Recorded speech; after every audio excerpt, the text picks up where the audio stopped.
7 years, no steps, no words. Then one morning a maid turned on a record player and everything changed. They say there are moments in life that split time before it and after it. For Charles Prescott, it happened on a Tuesday morning, 9:12 a.m., in the middle of an ordinary week. He was sitting in his home office overlooking the wooded back lawn of their property in Fairfield, Connecticut. Calls stacked up, emails unanswered, investors waiting, but he couldn't focus. He kept replaying the same footage on the security monitor again and again, not the footage from the garage cameras or the ones pointed at the front gates. No, he was watching the one from the living room. The footage was grainy, slightly tilted, and too far from the action. But there it was in the middle of the rug. His son standing. No one holding him. No one prompting him. No crutches, no harness. Just those thin legs that had never supported him for more than 3 seconds. Shaking, bending, then straightening. And then he took a step, and another. Charles couldn't move. Couldn't breathe. Couldn't speak. He hadn't seen Nathan move like that ever. He muttered under his breath. Where was the therapist? Who told him to do that? That's dangerous. But there was no therapist in the frame. Only a woman in the far corner of the living room. A dark-skinned woman in her late 40s, maybe early 50s, wearing a head wrap, a faded t-shirt, and house shoes. She was dancing, not performing, not choreographed, just moving to the music she had playing on the record player. A stack of old soul records she brought with her when she moved in a few weeks ago. She spun around, swayed, dipped low, and Nathan, just a few feet away, had watched her, eyes wide, mouth slightly open, and then stood. Charles sat back in his chair. His voice was barely above a whisper. How is this possible? That morning, everything changed in the Prescott house. But the change didn't begin in the footage. It didn't begin in the legs of a little boy who'd never known how to walk. It began days earlier with a silent child, a frustrated father, and a maid who never raised her voice. The boy, Ellis Prescott, had lived 7 years in silence. Not completely mute, no, but quiet in a way that unsettled adults and confused his peers. He never laughed, not loud anyway. He never screamed, even during physical therapy. He didn't cry when he fell out of his chair last summer and split his lip open. Instead, he stared, always watching, always listening, always still. Dozens of therapists tried to connect with him. Specialists came in with toy boxes, hand puppets, and brain scans. Nothing stuck. Charles wrote checks so large they didn't even bother to invoice him anymore. Still, the boy stayed in the chair. His mother, she hadn't been around in years. She left when Ellis was 2, unable to accept what the doctors had said that her son would likely spend the rest of his life with. Limited mobility, no independent walking, and even less emotional expression. She left and Charles buried himself in work until the work started to feel like noise too. The only person who stayed was Elma, the housekeeper. But even she eventually said she was too old to keep up with everything. That's when she recommended someone. A woman she said was different. Not a nurse, not a nanny. Just a woman who'd been through some things and knew how to keep a house in order. Her name's Monica Traylor, Alma had told him. She's not fancy, but she's got heart. Charles didn't care about heart. He needed someone who could follow rules, keep a schedule, keep the place clean, and not make things worse. Still, he nodded. A week later, Monica showed up with a suitcase full of second-hand clothes, a crate of vinyl records, and a photo of 2 boys in a plastic frame. Ellis didn't say a word to her when she arrived. She didn't say much either. Just looked at him, smiled gently, and said, "You don't have to talk to me, baby. I'll just talk to you." And she did. Every morning, every afternoon, and into the quiet of the evenings, Monica filled the air with her stories. Stories of Mount Georgia, of raising 2 boys without a husband, of working double shifts at the diner, of scraping by, and of singing. Always singing, not loud, not pushy, just there, just consistent. Charles barely noticed until that morning when Ellis stood, but what Charles didn't know yet was that Ellis hadn't just stood because Monica danced. Something much deeper had happened in the days before. The first thing Monica noticed about Ellis wasn't his wheelchair. It was his eyes. She called them old man eyes. Not in a cruel way, but in the way Southern folks say when a child seems to carry something heavy before his time. There was something behind his stare. Not blank, not empty, just held back, like he was waiting on the world to show him a reason to care. He watched everything, everyone. He noticed when Monica moved the cereal from the second shelf to the first. He noticed when she folded the towels d'affaire. NT from Elma. He noticed the way she hummed low while she cooked. He never said a word, but she saw it. His head would tilt ever so slightly when she walked by, always watching. It didn't bother Monica. In fact, it reminded her of her youngest son, Lionel. Lionel used to sit quiet just like that, she said one morning while cracking eggs into the skillet. Didn't speak till he was 4. Would just sit there with his big ears and wide eyes, taking it all in like he was grading the world. Ellis blinked, but said nothing. She smiled to herself. Of course, once he started talking, he didn't stop. Used to wake up just to tell me dreams he had. One time he dreamt our dog robbed a bank with a popsicle stick. I told him, boy, that's the dumbest thing I ever heard. From the hallway, Ellis let out a small breath. It might have been a laugh. Maybe. Monica didn't push it. Instead, she kept talking to the boy like he talked back. She talked while she dusted, while she scrubbed the baseboards, while she ran her mop in long, slow swipes like she was painting the floor. She told him about the time Lionel tried to fry bacon with the iron, about the summer the AC broke and they slept with wet towels on their backs just to cool off, about her mama's peach cobbler and how she could never get it quite right. You know what I learned? She said one afternoon as she peeled sweet potatoes at the sink. People act like talking is the same as connecting, but most times it ain't. Some folks talk just to fill up space, but you looked over her shoulder toward the boy sitting in the entryway. You listen. I can feel it. Ellis didn't look away, just nodded barely. Monica smiled, eyes misty. That nod meant more to her than any full sentence ever could. The days rolled by slow but steady. Monica started putting on her music when she cleaned. Real records scratched and worn. She'd bring out the old clay she kept in her room and let it play in the mornings. Sometimes Sam Cooke, sometimes Arthur, sometimes the staple singers. She didn't play them loud, just enough to hear the lyrics fill the room like warm butter.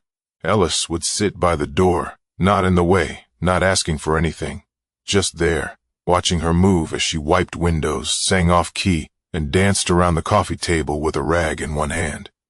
One day, she looked up and caught him tapping his fingers on the side of his chair, barely moving, but there it was, a beat. Boy, she said, you got rhythm in there, don't you? He froze, looked up, eyes wide like he'd been caught stealing. She didn't laugh, didn't make a fuss, just said, that's good, that's real good. The next day she left the living room door open a little wider, turned the record up just a notch louder. And when she danced a little slower, like she was waiting for someone to follow her steps. He didn't, not yet. But he watched.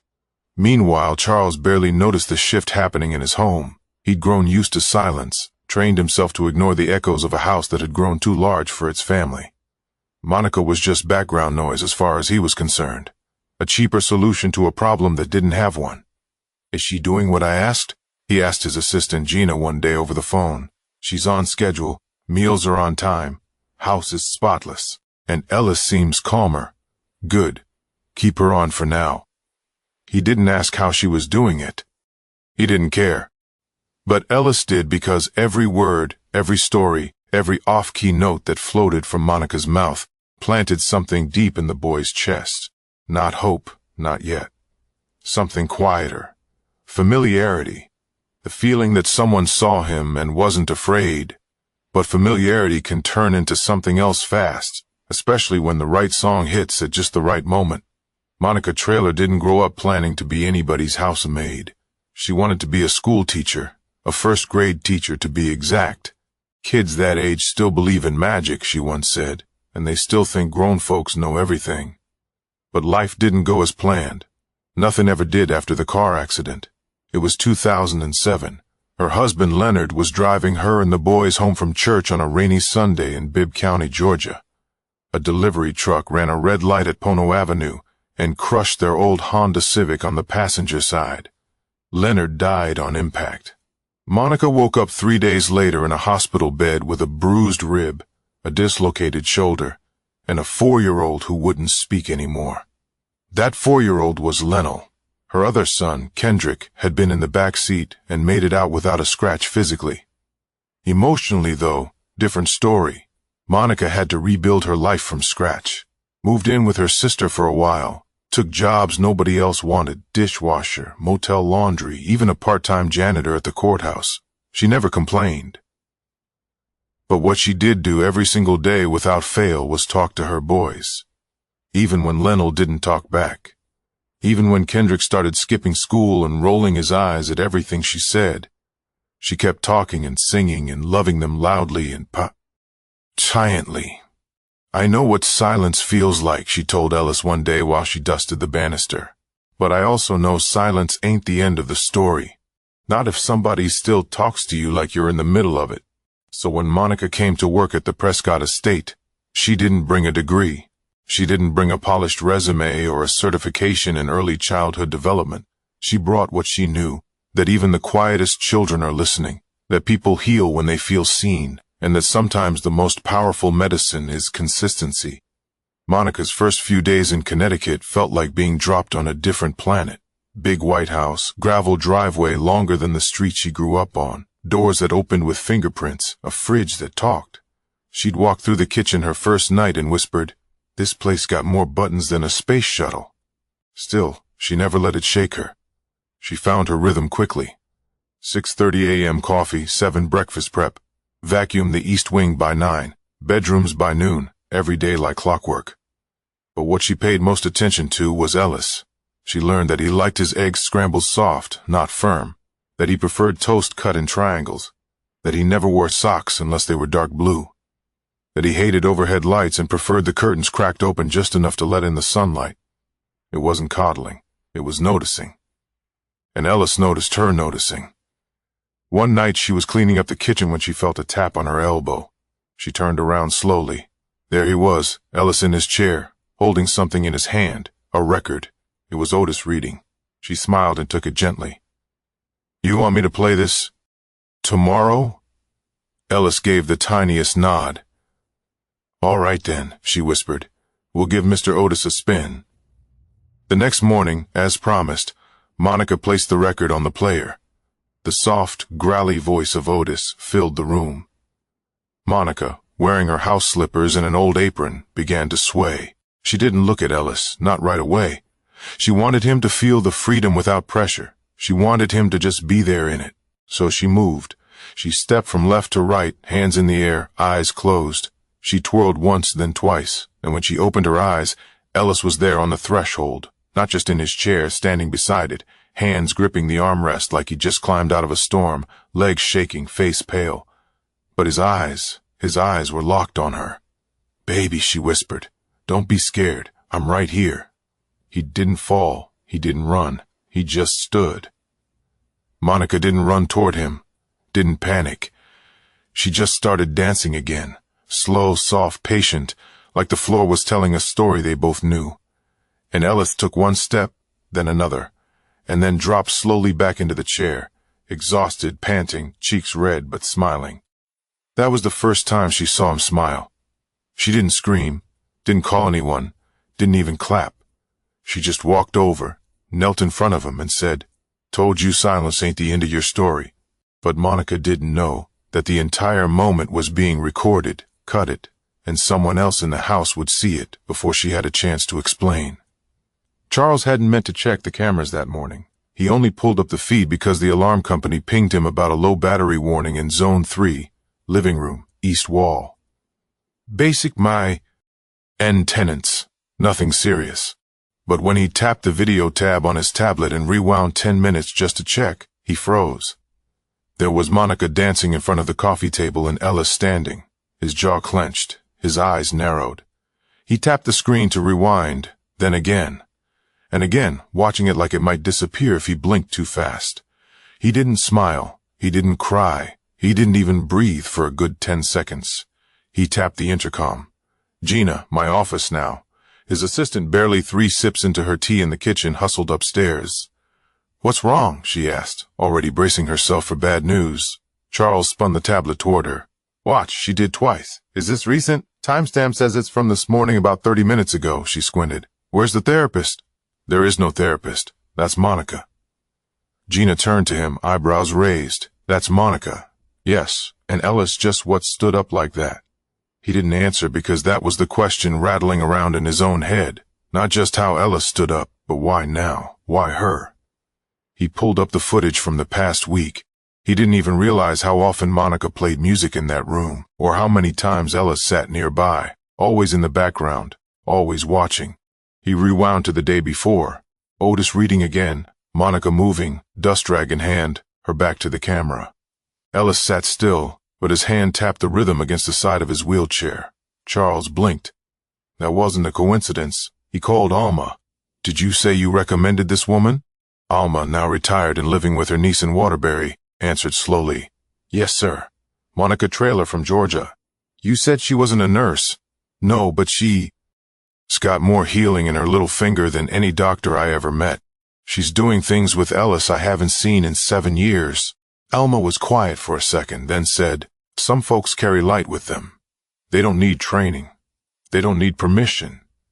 They just walk in the room and something changes. Charles didn't like that answer. It sounded too much like magic, and he hated anything he couldn't explain. But when he looked at the footage again at Ellis standing on his own, no help, no prompting, it didn't feel like magic. It felt like Monica had seen something no one else had even bothered to look for. Meanwhile, Monica was in the laundry room, humming while folding towels. She had no idea she'd just triggered the biggest shift in that house in years. Ellis had rolled himself back to the window quietly. He didn't speak. He didn't mention the steps he took. Monica didn't either, but he watched her differently now. Not just with curiosity, with trust. He followed her into the kitchen when she started dinner prep, rolled slowly behind her like a shadow. She didn't turn around. You want to help me cook? She asked. Silence, then a whisper. Huh? Cut the carrots. She paused, frozen, slowly turned. He was holding a carrot in one hand and a child-safe knife in the other. She blinked. You just spoke to me. He looked down almost like he didn't mean to. She walked over, gently placed her hand on his shoulder and said, You want to do the onions too? He nodded. Simple, real, quiet. She didn't cry. She didn't call anyone. Just passed him the cutting board and said, Be careful with your fingers, baby. They're the only ones you got. Upstairs, Charles was still glued to the monitor, watching Monica dance, watching Ellis rise, watching the moment the impossible became reality, right under his nose. He tapped the screen, paused it on Ellis, standing mid-step. He didn't feel joy. Not yet. He felt something he didn't expect, shame, because this woman, a stranger, had reached his son in 3 weeks in a way no one else had in 7 years. And he didn't even know how. But soon he would, because later that night he decided to confront Monica. And he didn't come with questions. He came with accusations. That evening, just past 7 p.m., the house felt different. Not because of anything anyone said, but because of what Charles Prescott was planning to say. He waited in the living room, sitting rigid in the same armchair he rarely used, facing the middle of the room like it was a courtroom. He didn't ask Monica to come in. He waited until she passed through on her way to tidy the den and spoke flatly. Monica, sit. She turned slowly, wiped her hands on her apron. He didn't look at her. She eased onto the edge of the sofa, quiet, calm, patient. Charles stayed silent for a few seconds too long. I saw the footage from this morning, he said. Finally, the camera. You and Ellis. She didn't react. I saw him standing. Still no reaction, just a slight shift in her breathing. Charles looked at her for the first time. You need to tell me what happened. What you did. Did you pull him up? Did you stage that? Monica's face stayed still. Sir, was that safe? Do you realize how dangerous that could have been? What if he fell? What if I didn't touch him? You didn't encourage it. I danced. He watched. That's all. Charles leaned forward. You expect me to believe my son stood up for the first time in his life? Just because you danced? Monica looked him in the eyes. No fear, no apology. I don't expect you to believe anything, sir, but I do expect you to listen. He didn't like that answer, but he didn't cut her off. She continued, calm but steady. That boy's been surrounded by people who talk about him like he ain't in the room. Doctors, therapists, teachers, even you. I'm not saying they're bad. I'm saying they were looking at him for what he couldn't do, not what he might do. She leaned back just slightly, the only hint of emotion showing in her voice. I didn't push him. I didn't ask him to prove anything. I just showed up every day and treated him like a person, not a patient. Charles narrowed his eyes. And you think that's all it took? No, I think that's what he needed. There was a pause. He looked down at his hands, rubbed his palms slowly. Something in her words got under his skin, not because they were wrong, but because they weren't. She stood up. I'm not trying to take credit for your son's progress, but I won't sit here and pretend he didn't take those steps on his own. I was just dancing. Charles stood too slower. His voice dropped. I've spent millions on the best people money can buy. All the right programs, the latest devices, and you're telling me he just needed someone to talk to him? No, I'm saying he needed someone to see him. He didn't reply. Just walked toward the liquor cart, poured himself a small glass of something expensive, and kept his back turned. Monica waited another few seconds, then turned to leave, but before she reached the door, his voice stopped her. Why music? She paused. He turned to face her again, quieter. It's time. Why do you always play those records? Monica gave a soft smile. Because songs don't ask anything from you. They don't demand you move. They don't get frustrated if you don't talk back. They just keep playing. And sometimes when you're ready, your body remembers how to listen. That night after she went to bed, Charles stayed in the living room, didn't touch his drink, didn't check his emails. He just sat. He pulled up the footage one more time. Ellis watching, Monica dancing. And then those steps, slow, shaky, but real, upstairs. Ellis couldn't sleep. He stared at the ceiling for a long time, trying to put words to the things he was feeling. He didn't have many, just fragments. He thought about Monica's singing, the way she moved, like she belonged in the house, the way she never asked him to perform, but still made him feel like he could. He closed his eyes and whispered to no one in particular, I'm not scared anymore. The next morning, Charles came downstairs earlier than usual. He stepped into the kitchen and saw Monica stirring oatmeal at the stove. Ellis sat at the table with a coloring book. Good morning, Charles said, voice rough from the weight of too many thoughts. Monica nodded. Morning, Mr. Prescott. He walked over to the table, looked at the drawing. Is that a record player? Ellis gave a small smile. Monica spoke without turning. He said he wants to learn how to use mine. Charles nodded. Maybe we should get him his own. She turned, surprised. He didn't look at her, just said, if he's going to stand, might as well let him dance too. But even as peace began to settle, something else was coming. A deeper truth about Monica's past that LD shake the house one more time. 2 days later, the footage went public. It wasn't Monica. It wasn't Charles. It wasn't even Ellis. It was Gina. She didn't mean to cause trouble. At least that's what she told herself. But after seeing the video of Ellis standing raw and untouched, something inside her shifted.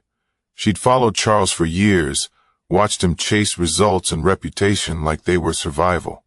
She'd watched Ellis grow up without a real childhood, and for once she thought people deserved to see something good.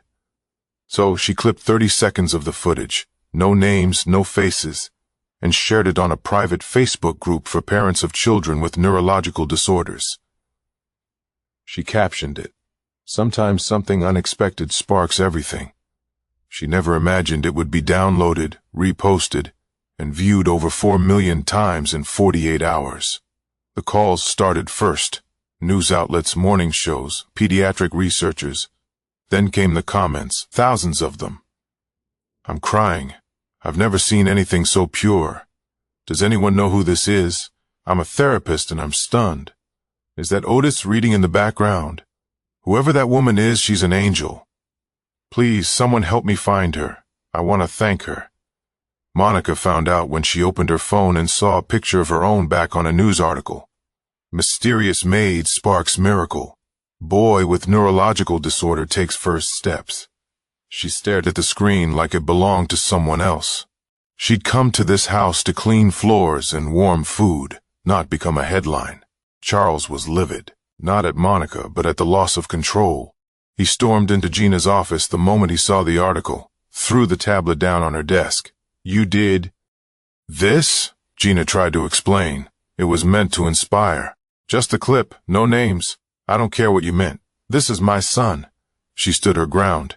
"And that woman saved him in a way none of us did. Maybe people need to see what's possible." Charles shook his head. "This isn't about possibility. It's about privacy." "Then say that," she snapped. "But don't pretend like this is about Ellis. This is about you losing control of the story." That hit him harder than he expected because it was true. Downstairs, Monica sat at the kitchen table staring at her phone, tears in her eyes. Not from joy, from fear. She knew what media attention could do. She'd seen it once before, when her son Kendrick got into trouble at 16. The headlines didn't say struggling teen. They said black boy from the South with a record. He lost job interviews before he ever got a chance. Lennell stopped talking again after that, too scared someone would come for him next.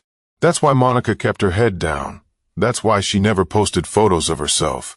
That's why she didn't even tell Charles about her past. She wasn't hiding. She was surviving. So now, with her name floating around online, her stomach turned. Later that night, Charles found her sitting on the back porch staring into the woods. He cleared his throat. She didn't turn.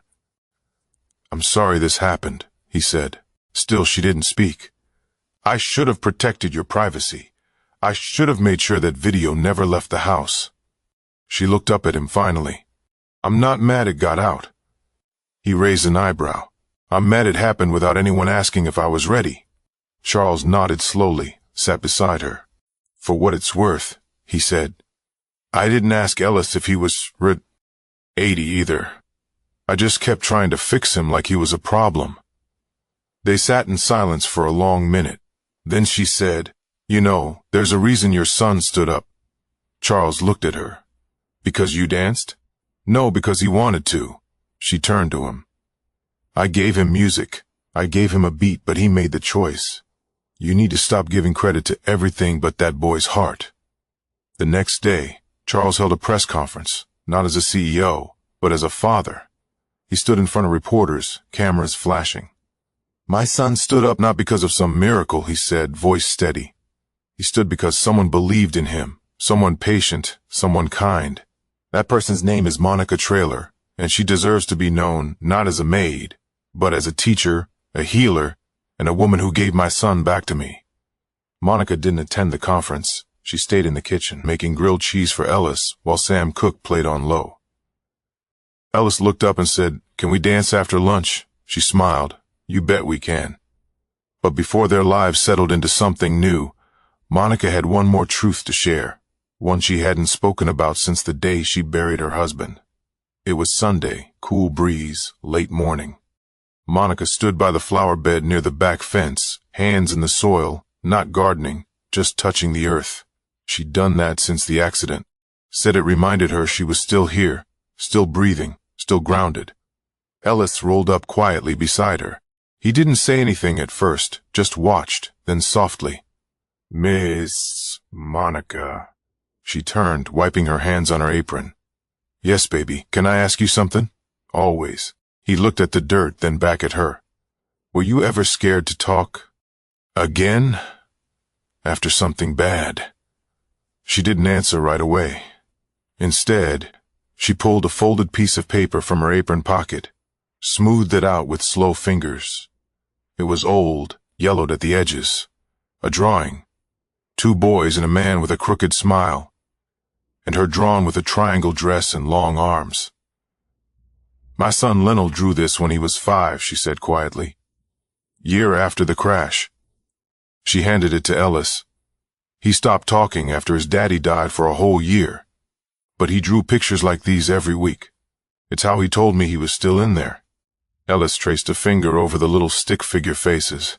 Monica knelt in front of him, level with his eyes. "I was scared every single day," she said. "But not because he was silent. Because I didn't know if he felt safe enough to come back out." She paused. "You ever feel like that? Like the words are stuck?" Ellis nodded. She smiled. "That's okay. The words will come when they're ready. And until then, you just keep living, keep dancing, keep listening." By that afternoon, the calls slowed. The headlines shifted. The attention faded as it always does, but something else had started to take root in the Prescott house. Ellis wasn't just standing now. He was walking slowly, a few steps a day. Some days were harder than others, but he kept trying. He was talking more too. Short sentences, still quiet but clearer, and always with Monica. Charles, for the first time in years, stayed home more. He stopped scheduling back-to-back calls, sat in the living room, listened to records, asked Ellis what he was drawing, even tried dancing once. It was stiff and terrible. Ellis laughed, loud, full-body kind of laugh. Charles looked at Monica and said, "Aid. That was worth more than any contract I've ever signed." She just nodded and handed him another record. 3 weeks later, Charles asked Monica to stay on full-time, not as a maid. As Ellis's companion helper, whatever title she wanted. She smiled. "I'll stay," she said, "but no titles, just Monica." One night, after Ellis went to sleep, Charles and Monica sat at the kitchen table with coffee. He looked at her, then asked the question he'd avoided for weeks. "Why did you come all the way up here from Georgia?" She stared into her cup for a long moment, then said, "Because after Linnell passed, I needed to feel like I could still reach somebody." He froze. Len passed. She nodded slowly. 3 years ago, sudden asthma attack gone before the ambulance got there. Charles said nothing. What could he say? Monica looked at him gently. "I don't talk about it much, still hurts too deep. But when Elma called me about this job, said there was a little boy who never smiled, I felt something pull me." Charles's voice was barely above a whisper. "You saved him." Monica shook her head. "He saved me." That night, Monica stood at the doorway of Ellis's room, watched him sleep, his legs curled, his chest rising slow and steady. She whispered, "Thank you, baby, for letting me in," and turned off the light. Sometimes the people we expect the least from are the ones who change everything. Sometimes healing doesn't come from a clinic or a manual. Sometimes it's a song, a quiet room, a woman with tired feet and an open heart, and a boy who was finally ready to stand. If this story meant something to you, share it. You never know who needs to hear it.